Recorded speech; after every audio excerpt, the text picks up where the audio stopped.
ሰላም ለእናንተ ይሁን። ይህ በአገራዊ ንስሐ በተለይ የበጎ ስራ ተጠያቂነትን በተመለከተ የቀረበ መልእክት ነው። በሚክያስ መጽሐፍ ምዕራፍ 6 ቁጥር 8 ላይ ካለው ሐሳብ እነሳለሁ። ሰው ሆይ መልካሙን ነግሮሃል። እግዚአብሔር ከአንተ ዘንድ የሚሻው ምንድን ነው? ፍርድን ታደርግ ዘንድ፣ ምሕረትን ትወድድ ዘንድ፣ ከአምላክ ጋር በትሕትና ትሄድ ዘንድ አይደለምን? ይላል። በዚህ ክፍል ላይ እግዚአብሔር አጥብቆ ስለሚሻውና ስለሚወደው ነገር በግልጽ ተነግሮናል። እግዚአብሔር ከዘመናት በፊት ጀምሮ ሰው ፍርድን እንዲያደርግ፣ ምሕረትን እንዲወድድና ከአምላኩ ጋር በትሕትና እንዲጓዝ እጅግ አጥብቆ ይሻል። ወደ አዲስ ኪዳን መጽሐፍ ስንመጣ በተለይ በማቴዎስ ወንጌል ምዕራፍ 5 ከቁጥር 13 እስከ 16 ባለው ክፍል ላይ ጌታ ኢየሱስ ክርስቶስ የእርሱ የሆኑ ደቀ መዛሙርት እንዴት ባለ የሕይወት ስርዓት እንደተቃኙና ማን እንደሆኑ በሚገባ ነግሮናል። ጌታ በዛ ክፍል ላይ እናንተ የምድር ጨው ናችሁ፣ እናንተ የዓለም ብርሃን ናችሁ ብሏል። በተለይ ስለ ብርሃን በተናገረበት ክፍል ላይ እናንተ የዓለም ብርሃን ናችሁ፣ በተራራ ላይ ያለች ከተማ ልትሰወር አይቻላትም። መብራትን አብርተው ከዕንቅብ በታች አይደለም እንጂ በመቅረዙ ላይ ያኖሩታል፣ በቤትም ላሉት ሁሉ ያበራል። መልካሙን ስራችሁን አይተው በሰማይ ያለውን አባታችሁን እንዲያከብሩ ብርሃናችሁ እንዲሁ በሰው ሁሉ ፊት ያብራ ይላል። በእነዚህ ሁለት የመጽሐፍ ክፍሎች በብሉይም ሆነ በአዲሱ ኪዳን እግዚአብሔር ከሰው አጥብቆ ስለሚሻቸው ነገሮች ምን እንደሆኑ በቀላሉ ልንገነዘብ እንችላለን።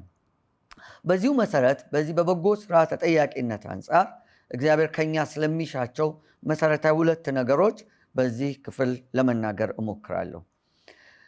ከዛ በፊት ግን ሰዎች ሁሉ በተለይ በዚህ ዘመን ኢየሱስ ክርስቶስን ለማየት ምን ያክል እንደሚናፍቁ ማስተዋል ይገባናል። ኢየሱስ ክርስቶስን ሰዎች ለማየት ይወዳሉ ስንል በእኛ በኩል ማለት ነው።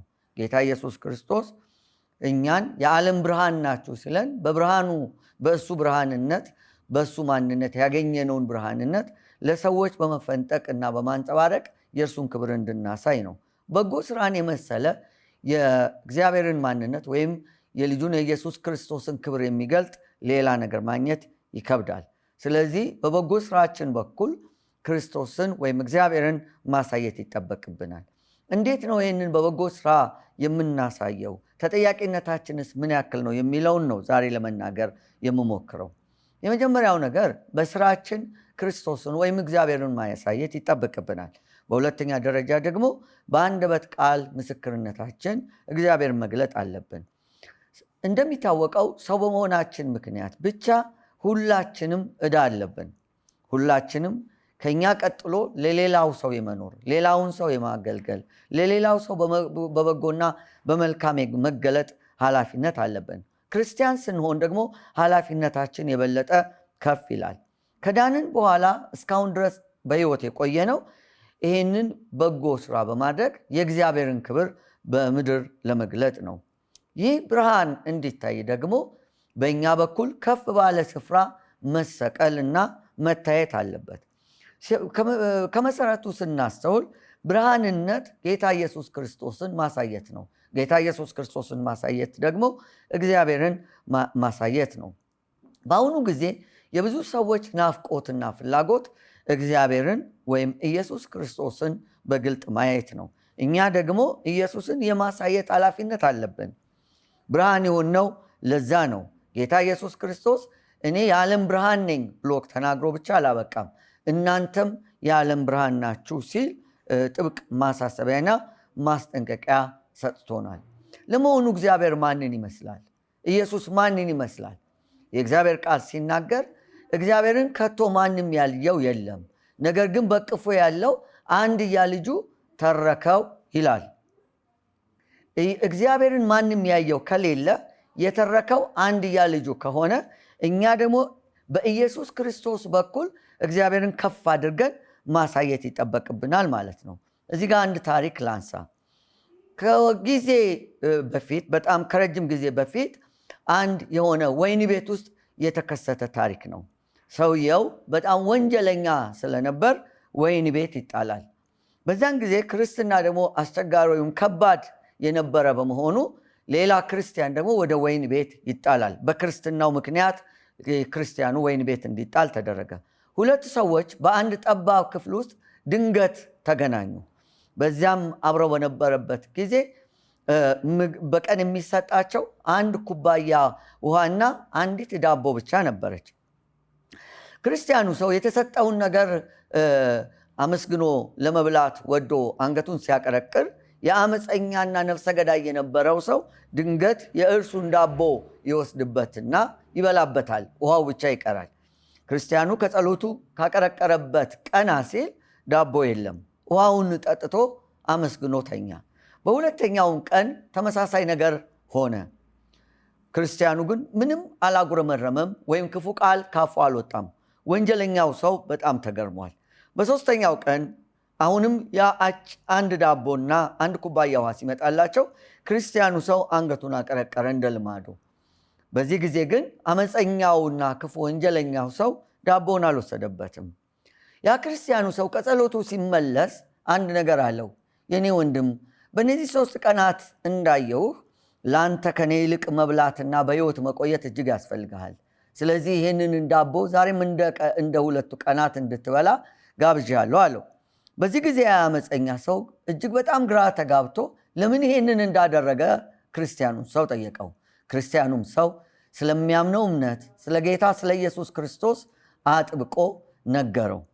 ከዚያም በኋላ ስለዚህ ስለ ጌታ ኢየሱስ መስማት ብቻ ሳይሆን ይህንን ጌታ እንዲያሳየው ወይም ማንን እንደሚመስል እንዲነግረው አጥብቆ ጠየቀው። ክርስትና በጣም ፈታኝ በነበረበት በመጀመሪያው 100 ክፍለ ዘመን አንድ አመፀኛ ሰው በአመፅና በወንጀሉ ምክንያት ወይን ቤት ተጣለ። ሌላ ክርስቲያን ሰው ደግሞ በክርስቶስ ምክንያት ክርስትናን በመከተሉ ምክንያት እርሱም በወይን ቤት ተጣለና ሁለቱም እስር ቤት ተገናኙ። በዚህ ጊዜ በቀን የሚሰጣቸው አንድ ዳቦ እና አንድ ኩባያ ውሃ ብቻ ነበር። ያቺ አንድ ዳቦ ስትመጣለት ክርስቲያኑ አመስግኖ ሊበላት ሲያቀረቅር አመፀኛውና ወንጀለኛው አብሮ የታሰረው ሰው አንስቶ በላበት። ክርስቲያኑ ሰው ግን ምንም ክፉ ቃል ካፉ ሳይወጣ ውሃውን ብቻ ጠጥቶ አደረ። በሁለተኛውም ቀን ተመሳሳይ ነገር ተፈጸመ። ክርስቲያኑ ግን ምንም አልተናገረውም። በሦስተኛው ቀን እንደገና እንደለመደው ያው ወንጀለኛው ይበላዋል ብሎ ክርስቲያኑ ግን ስለ ውሃው እና ስለ ምግቡ አመስግኖ ቀና ሲል ውሃውን ከዳቦ ጋር አገኘው። በዚህ ጊዜ ክርስቲያኑ ሰው ወደ አመፀኛውና ወደ ወንጀለኛው በሁለት ተከታታይ ቀናት ምግቡን ወደ በላበት ሰው ዞር ብሎ የኔ ወንድም በእነዚህ 3 ቀናት እንደተመለከትኩ ከኔ ይልቅ አንተ በሕይወት መኖርህ እጅግ በጣም ያስፈልግሃል። ስለዚህ ይህንን ዳቦ እንድትበላ ጋብዝሃለሁ አለው። የዚህ ጊዜ አመፀኛው ሰው ምን ማለቱ እንደሆነ አጽንቶ ቢጠይቀው ስለ ክርስትናና ስለ ጌታ ኢየሱስ ክርስቶስ በዝርዝር ነገረው። በዚህ ጊዜ አመፀኛው ሰው አንድ ጥያቄ ብቻ ነው የጠየቀው። ይሄ ክርስቶስ ኢየሱስ የምትለው ማንን ይመስላል አለው። ክርስቲያኑ ሰው ድንገት አፉ እንዳመጣለት ነገ አሳይሃለሁ አለው። እሺ ተባብለው የሚቀጥለውን ቀን በቀጠሮ ይጠብቅ ጀመር። ክርስቲያኑ ሰው ሌሊት እንቅልፍ ሊወስደው አልቻለም። በጸሎቱ ሁሉ እባክህ ጌታ ኢየሱስ አንዴ ውረድና ለዚህ ሰው ታየው፣ ለእኔ እንደታየኝ ለእኔ እንደተገለጥክልኝ እኔ ምንም ልነግረው አልችልም ይለው ነበር። በሌሊቱ እኩሌታ ጌታ ድንገት ተገለጠለትና እኔን ይመስላል በለው አለው። እኔን ኃጢአተኛውን አመፀኛውን የነበርኩትን እኔን እንዴት እኔን አንተን የመሰለ አምላክ እንዴት እኔን ይመስላል ብዬ ነግረዋለሁ አለው። ጌታ ሌላ ቃል አልነገረውም፣ ትቶት ሄደ። ጠዋት ሲነሱ የአመፀኛ ሰው ማንን ይመስላል ይሄ ኢየሱስ የምትለው ብሎ ጠየቀው። ያም ሰው ምንም አማራጭ ስላልነበረው ሲፈራ ሲቸር እኔን ይመስላል አለው። ያም አመፀኛ ሰው ወዲያው ተንበርክኮ ለጌታ ሕይወቱን በመስጠት አንተንስ የሚመስል ከሆነ ለዘላለም እገዛለታለሁ በማለት ጌታ ኢየሱስን ተቀበለ። ወገኖች ሆይ ምናልባት ያለንበት ቦታ ወይም ያለንበት ስፍራ ጌታን ለማሳየት ኢየሱስን ለማሳየት አመቺ እንዳልሆነ እናስብ ይሆናል። ለእኛ ክርስቶስን ወይም እግዚአብሔርን ማሳየት ከባድ መስሎ ሊታየን ይችላል። ነገር ግን አጠገባችን ያሉ በጣም ትንንሽ የምንላቸው ነገሮች እንኳን ሳይቀሩ ጌታን ለማሳየት በጣም መልካም አጋጣሚዎች የሚሆኑበት እድል የሰፋ ነው። ጌታ ስለ ብርሃንነትና ስለ በጎ ተግባር ሲናገር መልካሙን ስራችሁን አይተው በሰማይ ያለው አባታችሁን እንዲያከብሩ ብርሃናችሁ በሰው ሁሉ ፊት ይብራ አለ። ሁሌም መልካም ነገር የምናደርግበት ምክንያት እግዚአብሔርን ለማክበር መሆን አለበት። እግዚአብሔር ሲከብር የዛን ጊዜ ኢየሱስ በግልጥ ይታያል። መልካም ስራዎች በእኛ በኩል በሚገለጡበት ጊዜ ሰዎች እግዚአብሔርን እንዲያከብሩ ያደርጋቸዋል። እኛ መልካም የምናደርግበት ምክንያት እግዚአብሔር የበለጠ እንዲከብር የበለጠ እንዲገንን ነው። በሁለተኛ ቆሮንቶስ ምዕራፍ 9 በቁጥር 11 እና 12 ላይ ጳውሎስ የመቄዶንያ ሰዎችን ለመልካም ስራ እንዲተጉ እንዲበረቱ ደግሞ ያሳስባቸዋል። በዛ የመቄዶንያ ሰዎችን አብነታዊ ምስክርነት በማቅረብ በአካያና በቆሮንቶስ አካባቢ ያሉ ሰዎች ለመልካም ነገር እንዲተጉ ደግሞ ሲያበረታታቸውም ይታያል። በዛ ክፍል ላይ የመቄዶንያ ሰዎችን ምስክርነት ባቀረበበት ክፍል ላይ ጳውሎስ ስለ ስጦታ ሲያነሳሳቸው በእኛ በኩል ለእግዚአብሔር ምስጋና ምክንያት የሚሆነውን ልግስና ሁሉ እንድታሳዩ በሁሉ ነገር ባለጠጎች ትሆናላችሁ። የዚህ ረድኤት አገልግሎት ለቅዱሳን የሚጎድላቸውን በሙሉ የሚሰጥ ብቻ አይደለም፣ ነገር ግን ደግሞ በብዙ ምስጋና ለእግዚአብሔር ይበዛል። በዚህ አገልግሎት ስለተፈተናችሁ በክርስቶስ ወንጌል በማመናችሁ ስለሚሆን መታዘዝ አሁን እነርሱን ሁሉን ስለምትረዱበት ልግስና እግዚአብሔርን ያከብራሉ ይላል። በዚህ ክፍል ላይ ጳውሎስ ለአካያና ለቆሮንቶስ አካባቢ ያለው ማህበረሰብ የሚነግረው ምንድን ነው? የመቄዶንያ ሰዎች መልካም ምስክርነት በመስጠት የሆነው ምስክርነት የሰዎችን ጉድለት የሞላ ብቻ ሳይሆን ወይም ደግሞ የሰዎችን ሸክም ያቃለለ ብቻ ሳይሆን ብዙ ምስጋና ለእግዚአብሔር የበዛበት ነው ይላል። ብዙ ምስጋና ለእግዚአብሔር የሚበዛው እኛ ለበጎ ስራ የበዛ ነው ወይም የበረከትነውን ያክል ነው። ስለዚህ ነው መልካሙን ስራችሁን አይተው የሰማይ አባታችሁን እንዲያከብሩ ብርሃናችሁ በሰው ሁሉ ፊት ይብራ የሚለው። ከዚህ ቀጥሎ በብርሃንነታችን እንዴት እግዚአብሔርን በማሳየት የበጎ ስራ ተጠያቂነታችንን መወጣት እንደምንችል ጥቂት ነገሮችን ላነሳ እወዳለሁ።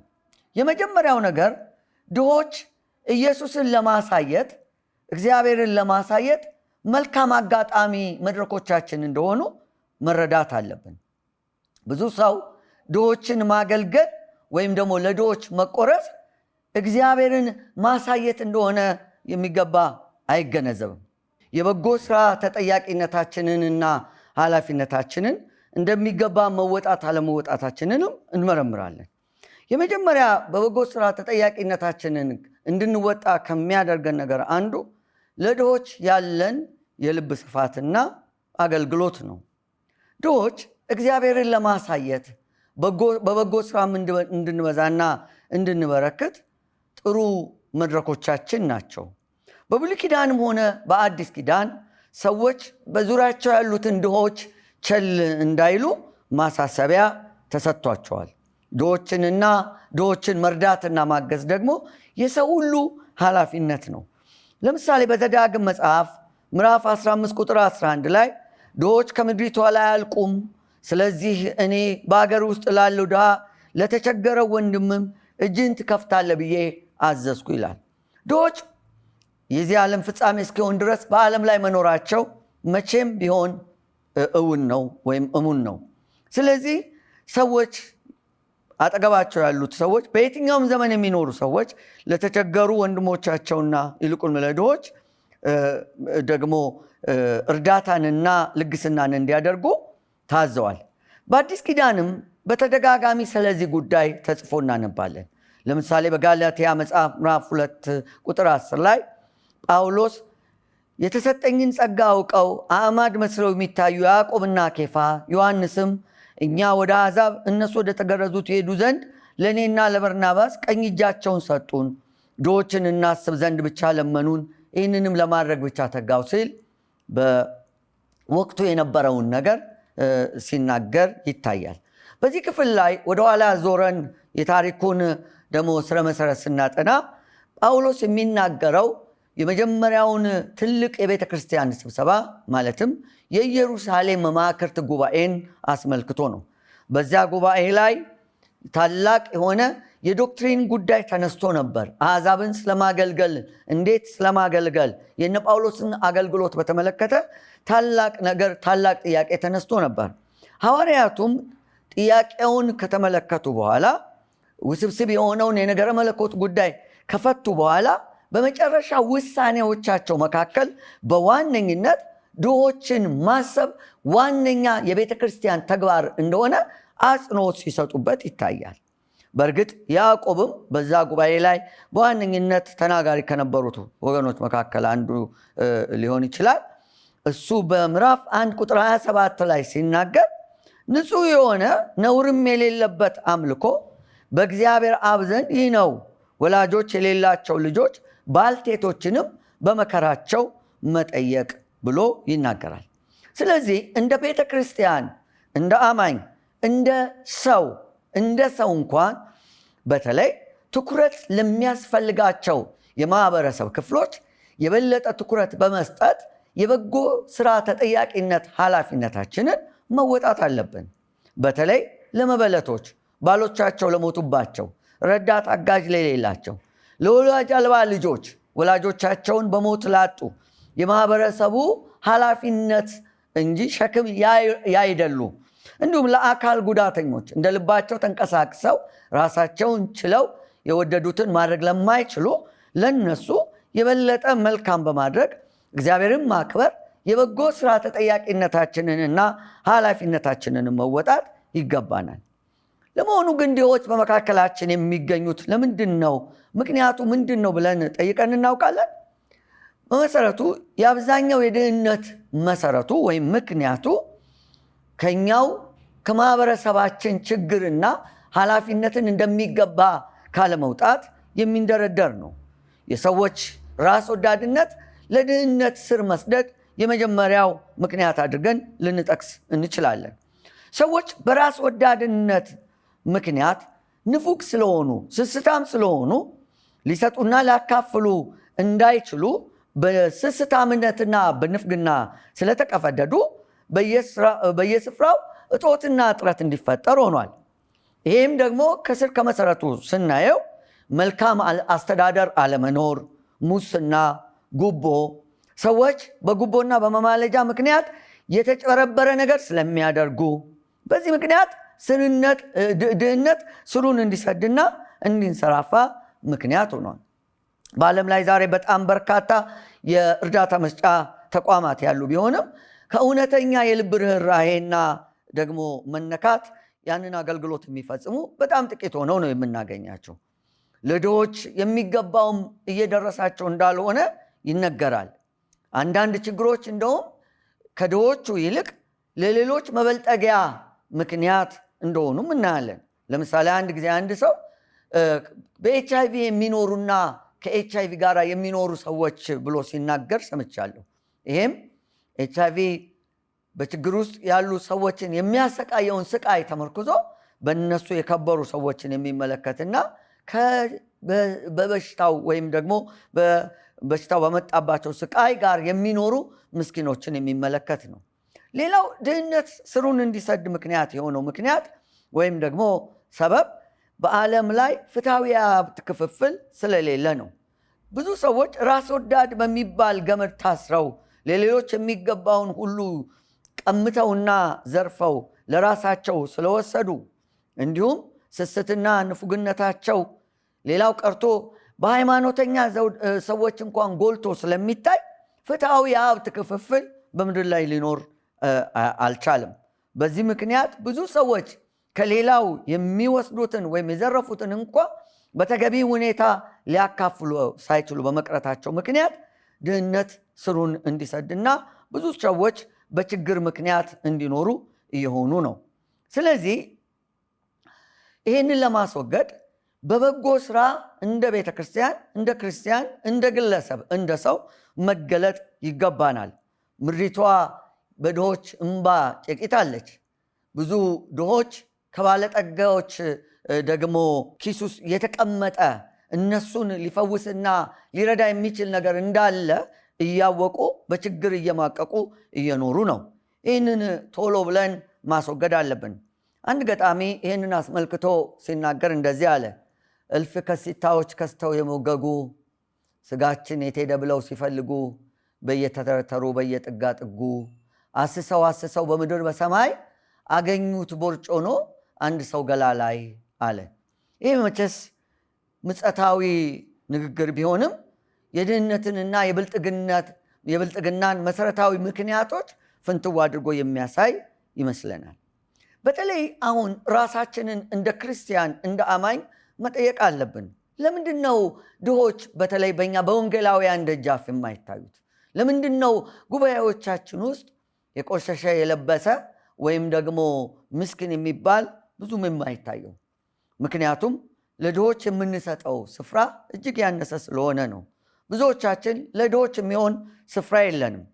እንደሚታወቀው የክርስትና መሰረታዊ ትምህርት በምድር ላይ ያለውን የሀብት የኑሮና የጾታ የዘር ደረጃ ማስወገዱ ወይም ክላስ የሚባለውን ነገር ማጥፋቱ ነው። በአዲስ ኪዳን ወንድ የለም፣ ሴት የለም፣ ሀብታም የለም፣ ድሃ የለም፣ አይሁድ የለም፣ የግሪክ ሰው የለም ይላል። ነገር ግን እኛ ብዙዎቹ የምናዘጋጃቸው ነገሮች እንኳን ድሆችን የሚያገሉና የሚገፉ ሆነው እናገኛቸዋለን። ግን ወንጌል እንደዚህ ነው ወይ?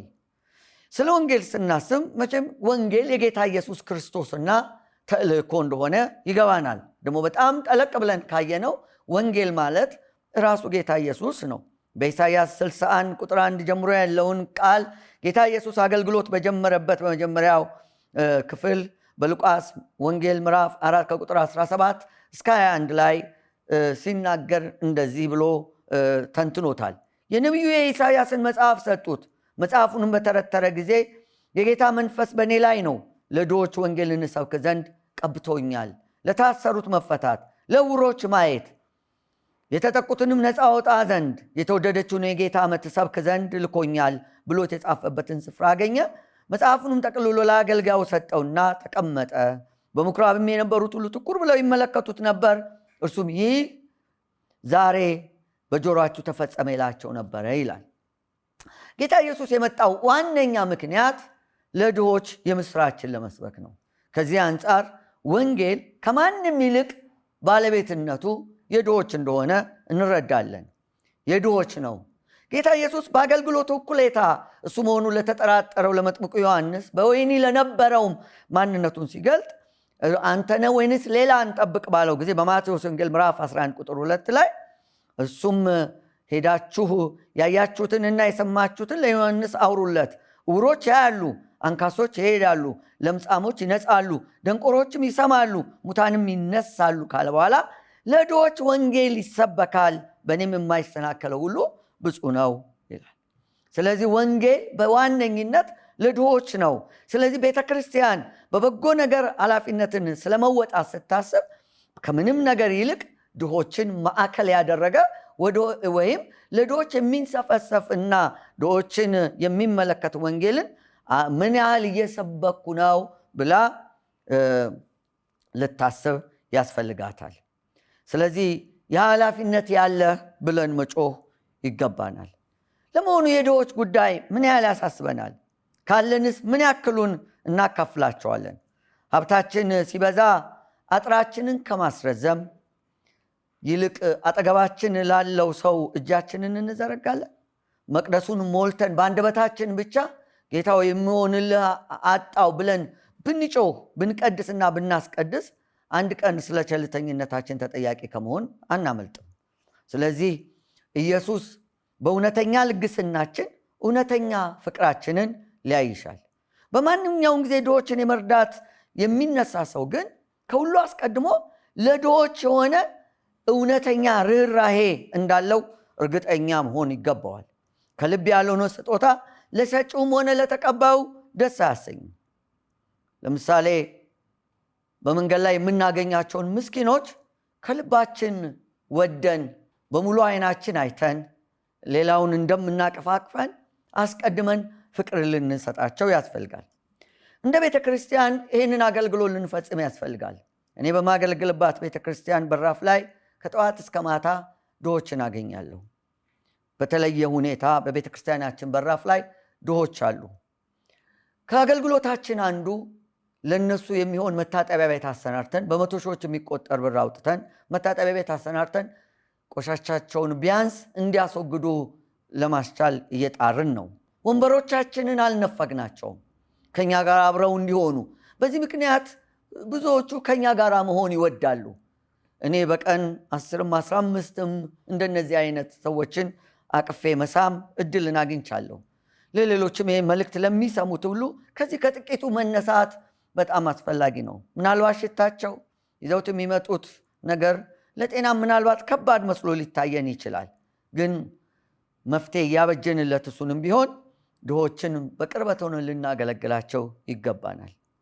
እዚህ ጋር የእማሆይ ቴሬዛን ምሳሌነትን ላንሳ። እኚህ ሴት ካቶሊካዊት መነኩሴ ቢሆኑም በሕይወት ዘመናቸው ድሆችን በመርዳት ረገድ ተጠቃሽ ከሆኑ ሰዎች መካከል አንዷ ናቸው። ማዘር ቴሬዛ እንደዚህ ይላሉ። ዓላማዬ እግዚአብሔርን በሰው ሁሉ ውስጥ ማየት ነው ይላሉ። ዓላማዬ በምድራችን ዙሪያ ያሉ ረሃብተኞችን፣ የታረዙትን፣ ቤት የሌላቸውን፣ ዕውሮችን፣ የሥጋ ደዌ ሕመምተኞችን፣ ይልቁኑ በሰዎች የማይፈለጉና በማኅበረሱ እንደ ሸክም የሚቆጠሩ ሰዎችን ማፍቀር፣ መርዳትና መንከባከብ ነው ይላሉ ማዘር ቴሬዛ። ቀጥለውም እግዚአብሔርም በሰው ሁሉ ውስጥ አየዋለሁ። በእርግጥ አንድ የሥጋ ደዌ ሕመምተኛን ቁስል ሳጥብ የእግዚአብሔርን ቁስል የማጠብ ያክል ደስታ ይሰማኛል። ታዲያ ይሄ መልካም ነገር አይደለም በማለት ይጠይቃሉ። ደግሞም ስለ ድሆች አስፈላጊነት በመካከላችን መኖራቸው ምን ያህል ከድሆች የምንቀበላቸው ነገሮች እንዳሉ ሲናገሩ ድሆች እኛ ከምንሰጣቸው በላይ ለእኛ የሚሰጡን የበለጠ ነው። በጣም ጠንካሮች ናቸው። ብዙ ቀን ያለ ምግብ መኖር ይችላሉ። በዚያ ውስጥ እያለፉ እንኳን እንደ ሌላ ሰው አያማርሩም ወይም አያጉረመርሙ። አፋችን በመምጠት ሐዘናችንን እንድንገልጥላቸውም አይፈልጉም። እንደ እውነቱ እኛ ከነሱ ብዙ ልንማራቸው የምንችላቸው ቁም ነገሮች አሉ ይላሉ። ማዘር ቴሬዛ በድሆች ውስጥ ያለውን አሰቃቂ የፍቅር ረሃብ ሲገልጡ እንደዚህ ይላል። እኛ አስደንጋጭ የሆነ የፍቅር ረሃብ ተለማምደናል። ይሄም ብቸኝነትና ረሃብ። ይህን ለማስተዋል ግን ጥንካሬ ሊኖረን ይገባል። ድሆች ሁልጊዜ በመካከላችን አሉ። እስቲ እናግኛቸው፣ እንውደዳቸው፣ ፍቅራችንንም በተገለጠ ስራ እናሳያቸው። ምክንያቱም እነሱን መውደድ እግዚአብሔርን መውደድ ነውና ይላሉ። ስለ ቁም ነገሩ ደግሞ ሲናገሩ ቁም ነገሩ ለድሆች ብዙ መስጠታችን ሳይሆን የምንሰጣቸው ምን ያህል በፍቅር መሆኑ ነው። በእግዚአብሔር ዘንድ ትንሽ የሚባል ስጦታ የለም፣ ጥቂቱን ወደ እርሱ ስናመጣው እልፍ አላፍ ይሆናል ይላሉ። ስለዚህ ማዘር ቴሬዛ በመልእክታቸው እግዚአብሔርን ከቃል ባለፈ እንውደደው በማለት አበክረው ያሳስባሉ። እግዚአብሔርን በቃል ብቻ ወዳለሁ ማለቱ በቂ አይደለም ወይም ሆኖ አያውቅም። በተጨማሪም ጎረቤቶቼንና ጓደኞቼን ከልብ መውደዴን በተግባር ማሳየት መቻል አለብኝ።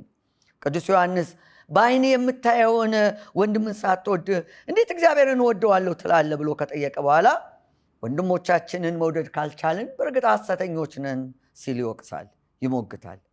በእርግጥ የፍቅር ረሃብ ከመቼውም ጊዜ ይልቅ በምድራችን ላይ ተንሰራፍቷል። ይህም አጠገባችን ካሉ ድሆች ዘንድ አለ። በእውነተኛ ፍቅር የሚደረግ ስጦታ ምናልባት ህመም ይኖረው ይሆናል። ግን ማዘር ቴሬዛ እንደዚህ ይላሉ። እውነተኛ ስጦታ ብርቱ ህመም አለው። እግዚአብሔር ልጁን በሰጠ ጊዜ ያንን ህመም ታሞታል።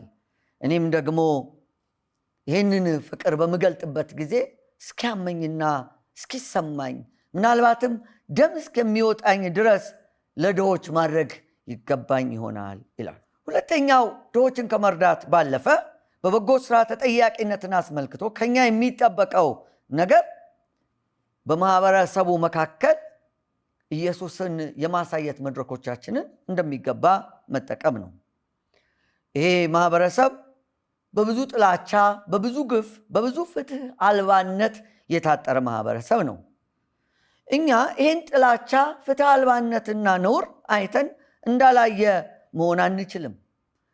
ሰጎን አዳኝ ባነጣጠረባት ጊዜ ጭንቅላቷን በአሸዋ ላይ ቀብራ የለውም እንደምትል በማህበረሰቡ መካከል የሚሆኑትን ግፍ፣ በደልና ደግሞ የፍትህ መዛባት እንዳላየ ሆነን ማለፍ እንደ አማኝ እንደ በጎ ስራ ተጠያቂነት አግባብ አይደለም። ለምሳሌ ያለፉት ዓመታት ለኢትዮጵያ መልካም አልነበርም። በጣም ከሩቅ ዓመታት ጀምሮ በተሰሩ ክፉ ዘሮች ምክንያት በትውልዶች መካከል ወፍራም የጥላቻ ግድግዳ ተገንብቷል። እያንዳንዳችን ይህንን የማፍረስ ኃላፊነት አለብን። ይህንን የምናፈርሰው ደግሞ በበጎ ስራ ስንገለጥ ነው። የበጎ ስራ ተጠያቂነት እንዳለብን ስናስብ ነው፣ ስንረዳ ነው። ማናችንም ብንሆን እኔ አንድ ሰው ነኝ፣ ምን ላደርግ እችላለሁ ብለን ማለፍ የለብንም።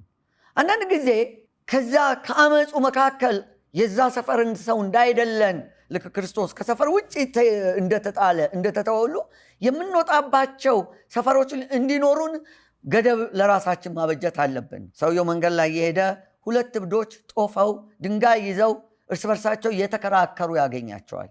አንደኛው እብድ ወደሱ ይቀርብና እስቲ ንገረን አለው። በጠራራ ፀሐይ ላይ ሆነው እቺ የወጣችው ፀሐይ ናት ወይንስ ጨረቃ ጠየቀው። ያም ሰው በሁለቱ መካከል ያለውን ነገር ተመልክቶ እኔ እዚህ ሰፈር አይደለሁም ብሎ አለፋቸው። አንዳንድ ጊዜ ጥላቻውን፣ ግፉን፣ በደሉን ተመልክተን ባለመተባበር እንኳን በበጎ ስራ ተጠያቂነት ኃላፊነታችንን ልንወጣ እንችላለን። ግን በቂ አይደለም። ያለፈ ስራ ደግሞ ከኛ ይጠበቃል። የሰፈሩ ሰው ብቻ አለመሆናችንን መግለጥ ብቻ ሳይሆን በዛኛው ሰፈር ወይም እኛ አለንበት ከምንለው ሰፈር ያለውን እውነት ደግሞ ገልጠን ማሳየት አለብን። በመጨረሻም አንድ ለዚህ በጣም አስፈላጊ የሆነ ታሪክ ተናግሬ ላብቃ። ይሄ ታሪክ የተፈጸመው ከሁለተኛው የዓለም ጦርነት በኋላ ሲሆን አገሩም ግሪክ ቀርጤስ በሚባል ስፍራ ነው። በዛ ስፍራ አንድ በየጊዜው የሚደረግ ስብሰባ ነበር። በዛ ስብሰባ ከዓለም ዙሪያ የሚመጡ ሰዎች ተሰብስበው ልዩ ልዩ ስልጠናዎችን ሲወስዱ ይቆዩና ወደ አገራቸው ይመለሳሉ። ድንገት በዛ ስብሰባ ላይ የተገኘ አንድ ሰው ግን የመጨረሻውን ጥያቄ ጠየቀ።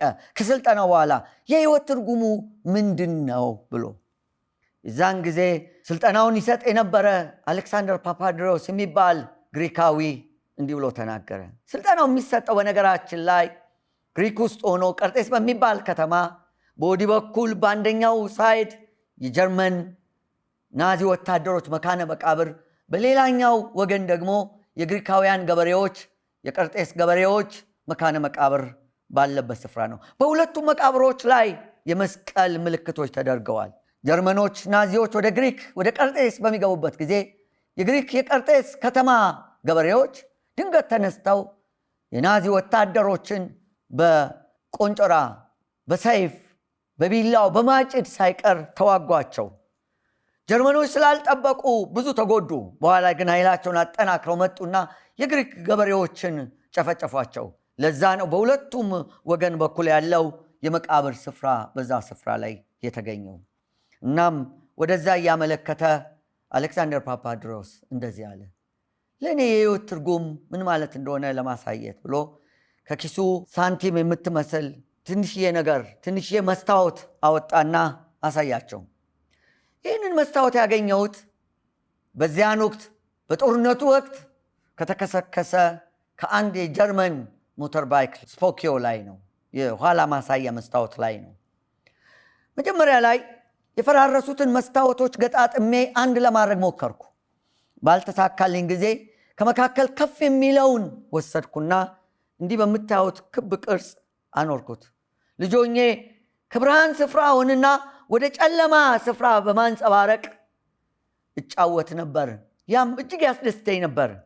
እያደኩ ሲሄድ ግን ያን አይነት ደስታ ማግኘት አቆምኩ። ይልቁኑ መስታወቱን በተመለከትኩ ጊዜ፣ አንጸባራቂነቱን ባየው ጊዜ ስለ ራሴ ማሰብ ጀመርኩ። እኔ አንድ ከማላቀው ትልቅ አካል የተገኘው ስባሪ ነኝ። ነገር ግን ይህ ስባሪ የራሱ የሆነ አቅም አለው። እኔ ከብርሃኑ ስፍራ ሆኜ ወደ ጨለማው ስፍራ እንደሚያበራው መስታወት ነኝ። ባለኝ አቅም፣ በተሰጠኝ አቅም ይህንን ስልጠና ጨምሮ ማብራት እችላለሁኝ። ወገኖቼ ሆይ የበጎ ስራ ተጠያቂነትን ስናስብ ትንሽ ነኝ፣ ምንም ላደርግ አልችልም ብለን ማሰብ የለብንም። እኛ ካለንበት ስፍራ ሆነን ማብራት እንችላለን፣ ማንጸባረቅ እንችላለን። ምናልባት እኛን የሚመስሉ ሌሎች ብዙ ሰዎች ስንገጣጠም ደግሞ የተሻለውን ብርሃን ለማብራት እድል እናገኝ ይሆናል። የዛን ጊዜ ብርሃናችን ደምቆ ጨለማውን መክፈፍ ይችላል። ቸልተኝነት አያዋጣም። ድሆችን ቸል ማለት አያዋጣም። ፍትህ ሲጓደል፣ ፍርድ ሲጎድል እያየን ቸል ማለት አያዋጣም። ስለዚህ የተሻለ ነገር ለማድረግ የበጎ ሥራ ተጠያቂነታችንን ለመወጣት መትጋት አለብን። ጆን ፖል ሁለተኛ ወይም ዮሐንስ ጳውሎስ ሁለተኛ የተባሉት የሮማ ካቶሊካዊት ቤተክርስቲያን መሪ የነበሩት ሰው የተናገሩትን በጣም አስፈላጊ ነገር ተናግሬ መልእክቴን ልደምድም። ዮሐንስ ጳውሎስ እንደዚህ አሉ። ስለ ድሆች፣ ስለ ጎዳና ዳሪዎች ዓለም እንዴት ቸል እንዳላቸው ለመግለጥ ፈልገው የፍቅር ተቃራኒ መቼም ቢሆን ጥላቻ ሆኖ አያውቅም፣ ቸልተኝነት ነው አሉ። ከቸልተኝነት እንውጣ። በጎ ነገር ካለማድረግ ቸልተኝነት እንውጣ። እኔ ምንም አቅም የለኝም፣ ምንም ላረግ አልችልም ከሚለው ቸልተኝነት እንውጣ። የዛን ጊዜ ንስሐችን ፍሬ ያፈራል፣ ለሌሎች መድረስ ይችላል። እግዚአብሔር በነገር ሁሉ ማስተዋልን ይስጠን፣ ጸሎትና ልመናችንን ይስማን።